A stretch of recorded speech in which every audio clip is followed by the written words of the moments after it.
12টা দিলি যার জন্য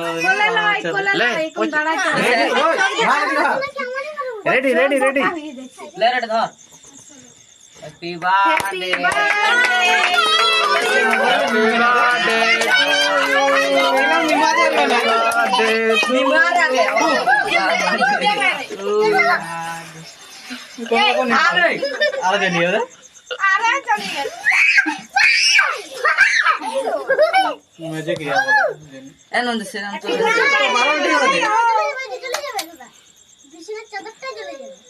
কেকটা কাটুন না, আগে তো মোমবাতি জ্বালাই দিতে। আদর করে দিকে পুরো